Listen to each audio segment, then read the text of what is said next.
Hello students, आज के इस लेक्चर में मैं आपके साथ C3 साइकिल के डिफरेंट स्टेप्स के बारे में डिस्कस करूंगा। तो C3 साइकिल या केल्विन साइकिल जो होती है फोटोसिंथेसिस की,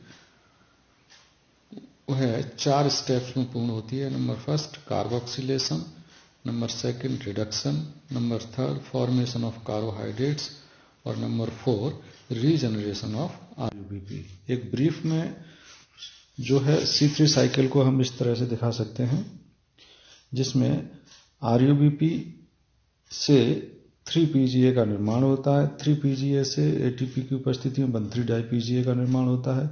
1,3-DiPGA से NADPH की उपस्थिति में 3PGAL का निर्माण होता है। 3PGAL से रीजनरेशन ऑफ आरयूबीपी तथा फॉर्मेशन ऑफ कार्बोहाइड्रेट्स होता है।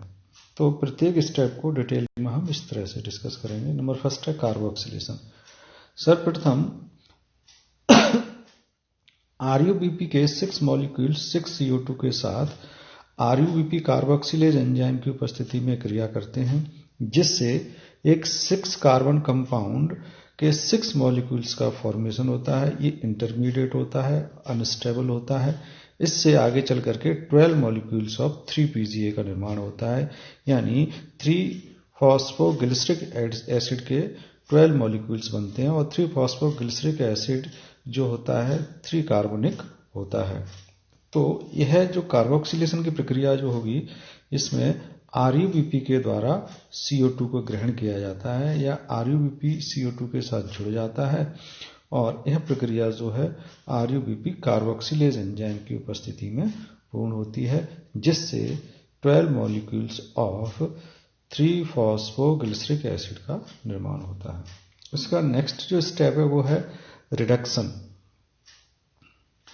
तो इस प्रक्रिया में जो कार्बोक्सिलेशन से निर्मित 3-फॉस्फोग्लिसरिक एसिड के 12 मॉलिक्यूल्स जो होते हैं वह 12 ATP के साथ क्रिया करते हैं, जिससे 12 मॉलिक्यूल्स ऑफ 1,3-DiPGA का निर्माण होता है, यानी 1,3-डाइफॉस्फोग्लिसरिक एसिड का निर्माण होता है। यह प्रक्रिया जो है फॉस्फोग्लिसरल काइनेज एंजाइम की उपस्थिति में पूर्ण होती है, जिसमें 12 ATP की आवश्यकता भी होती है। तो 3PGA से 1,3-DiPGA का फॉर्मेशन होता है इन प्रेजेंस ऑफ ATP, और यह ATP जो है लाइट रिएक्शन से प्राप्त होता है, और एंजाइम होता है फॉस्फोग्लिसरोकाइनेज।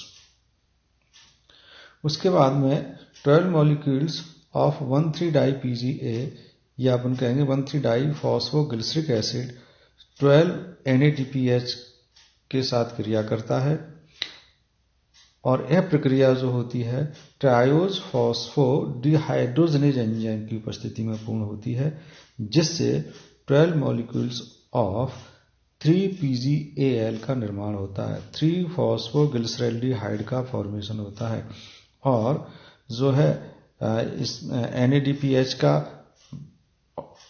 जो है इसमें ऑक्सीकरण होता है, जिससे NADP का फॉर्मेशन होता है, तथा H3PO4 भी इसमें रिलीज होता है। तो इस रिएक्शन में जो है 12 मॉलिक्यूल्स ऑफ 1,3-DiPGA से 12 मॉलिक्यूल्स ऑफ 3PGAL का फॉर्मेशन होता है। 3PGAL भी 3 कार्बनिक होता है। अब ये जो 12 मॉलिक्यूल्स ऑफ 3PGAL का जो फॉर्मेशन होता है, उनमें से 2 मॉलिक्यूल्स तो कार्बोहाइड्रेट्स के फॉर्मेशन में काम आते हैं, और रिमेनिंग 10 मॉलिक्यूल्स जो होते हैं वो रीजनरेशन ऑफ आरयूबीपी के काम आते हैं। तो कार्बोहाइड्रेट्स के फॉर्मेशन को हम इस तरह से दिखा सकते हैं। 3PGAL की आधी जो मात्रा होती है वो DHAP में कन्वर्ट हो जाती है, जो कि इसका आइसोमर होता है, डाइहाइड्रोक्सी एसीटोन फॉस्फेट में कन्वर्ट हो जाती है, और यह प्रक्रिया जो है ट्रायोज फॉस्फेट आइसोमरेज एंजाइम की उपस्थिति में पूर्ण होती है। तो 3PGAL की जो जितनी भी मात्रा होगी वो उसकी आधी मात्रा जो है DHAP में कन्वर्ट हो जाती है। DHAP भी 3 कार्बनिक होता है। तो क्योंकि out of 12 molecules only 2 molecules of 3-PGAL are utilized to formation of carbohydrates।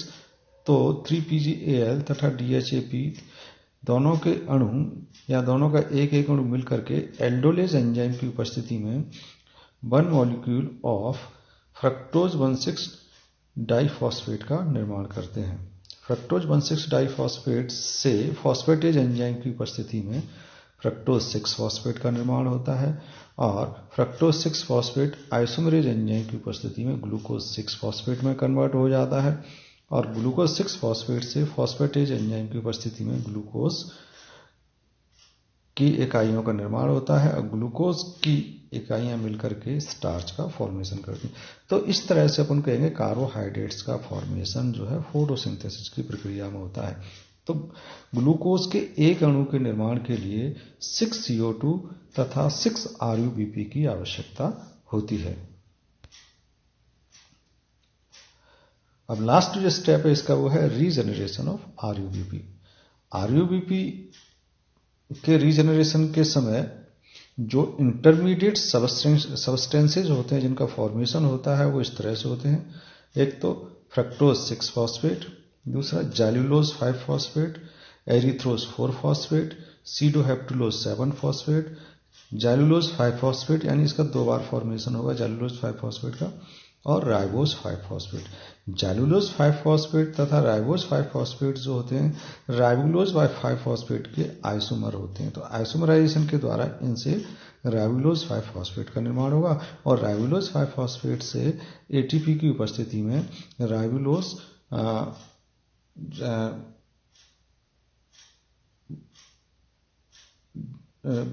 RUBP का निर्माण होगा। राइबुलोज 1,5 बाइफॉस्फेट का फॉर्मेशन होगा। तो इसकी जो रिएक्शंस हैं उनको अपन इस तरह से देख सकते हैं। नंबर फर्स्ट, सबसे पहले 2 molecules of 3-PGAL and 2 molecules of dihydroxy acetone phosphate मिलकर के एल्डोलेज एंजाइम की उपस्थिति में 2 molecules of फ्रक्टोज 1,6 डाइफॉस्फेट का निर्माण करते हैं। फ्रक्टोज 1,6 डाइफॉस्फेट से फॉस्फेटेज एंजाइम की उपस्थिति में फ्रक्टोज 6 फॉस्फेट का फॉर्मेशन होगा। फ्रक्टोज 6 फॉस्फेट के नेक्स्ट रिएक्शन में फ्रक्टोज 6 फॉस्फेट के 2 मॉलिक्यूल्स जो है 2 मॉलिक्यूल्स ऑफ 3-PGAL 3-फॉस्फोग्लिसरैल्डिहाइड के साथ क्रिया करेंगे और एंजाइम होगा ट्रांसकीटोलेज इस एंजाइम की उपस्थिति में, जिससे 2 मॉलिक्यूल्स ऑफ जैल्यूलोज 5 फॉस्फेट तथा 2 molecules of erythrose 4 phosphate. Xylulose 5 phosphate जो होता है 5 कार्बनिक होता है और एरिथ्रोज 4 फॉस्फेट होता है जो है 4 कार्बनिक होता है। उसके बाद में 2 मॉलिक्यूल्स ऑफ एरिथ्रोज 4 फॉस्फेट जो है 2 molecules of DHAP dihydroxy acetone phosphate के साथ ट्रांस एल्डोलेज एंजाइम की उपस्थिति में क्रिया करेंगे, जिससे 2 मॉलिक्यूल्स ऑफ सीडोहेप्टुलोज 1,7 डाइफॉस्फेट का निर्माण होगा। 2 मॉलिक्यूल्स ऑफ सीडोहेप्टुलोज 1,7 डाइफॉस्फेट का निर्माण होगा। सीडोहेप्टुलोज 1,7 डाइफॉस्फेट जो है फॉस्फेटेज एंजाइम की उपस्थिति में सीडोहेप्टुलोज 7 फॉस्फेट में कन्वर्ट हो जाता है। नेक्स्ट रिएक्शन में ये 2 molecules of sedoheptulose 7 phosphate 2 molecules of 3-PGAL के साथ ट्रांसकीटोलेज एंजाइम की उपस्थिति में क्रिया करते हैं, जिससे 2 molecules of ribose 5 phosphate plus 2 molecules of जैल्यूलोज 5 phosphate का निर्माण होता है। और जैल्यूलोज 5 फॉस्फेट के 2 molecules पहले भी यहां पर बन जाते हैं। तो टोटल जैल्यूलोज 5 फॉस्फेट के कितने molecules बनते हैं? 2 और 2 4 बनते हैं और राइबोज 5 फॉस्फेट के 2 molecules बनते हैं। राइबोज 5 फॉस्फेट तथा जैल्यूलोज 5 फॉस्फेट दोनों जो होते हैं वह राइबुलोज 5 फॉस्फेट के जो है आइसोमर होते हैं। उसके बाद में 2 molecules of ribose 5 phosphate in presence of phospho ribose isomerase enzyme की उपस्थिति में 2 molecules ऑफ राइबुलोज 5 फॉस्फेट में कन्वर्ट हो जाते हैं। इसी तरह से 4 molecules of xylulose 5 phosphate ribulose phosphate isomerase enzyme की उपस्थिति में 4 molecules ऑफ राइबुलोज 5 फॉस्फेट में कन्वर्ट हो जाते हैं। इस तरह से राइबुलोज 5 फॉस्फेट के 6 मॉलिक्यूल्स का निर्माण होता है।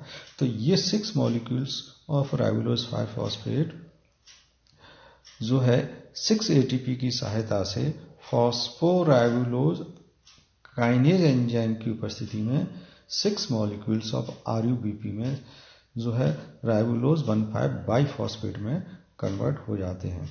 तो यहाँ पर 6 एटीपी का यूटिलाइजेशन होता है। तो C3 साइकिल में जो है एटीपी का यूटिलाइजेशन 2 स्टेप्स पर होता है। एक तो 3PGA से 1,3 डाई PGA के फॉर्मेशन के समय 12 मॉलिक्यूल्स ऑफ एटीपी का यूटिलाइजेशन होता है, और दूसरा राइबुलोज 1,5 फॉस्फेट से आरयूबीपी के निर्माण के समय जो है 6 एटीपी का यूटिलाइजेशन होता है। तो इस तरह से टोटल जो है C3 साइकिल में 18 एटीपी मॉलिक्यूल्स का यूटिलाइजेशन होता है, जबकि 12 मॉलिक्यूल्स ऑफ NADPH का यूटिलाइजेशन होता है। तो डिफरेंट स्टेप्स पर जो है एंजाइम्स की जो आवश्यकता होती है वो इस तरह से होती है। पहले स्टेप में एल्डोलेज, उसके बाद फॉस्फेटेज, फिर ट्रांसकीटोलेज, उसके बाद ट्रांस एल्डोलेज, फिर फॉस्फेटिलेज, फिर फॉस्फेटेज, उसके बाद ट्रांसकीटोलेज, फिर फॉस्फोराइबोज आइसोमरेज, और उसके बाद में राइबुलोज फॉस्फेट आइसोमरेज, उसके बाद फॉस्फोराइबुलोज काइनेज। तो इस तरह से जो है C3 साइकिल के 4 स्टेप्स होते हैं। पहला कार्बोक्सिलेशन, दूसरा रिडक्शन, और तीसरा फॉर्मेशन ऑफ कार्बोहाइड्रेट्स, और फोर्थ है रीजनरेशन ऑफ आरयूबीपी।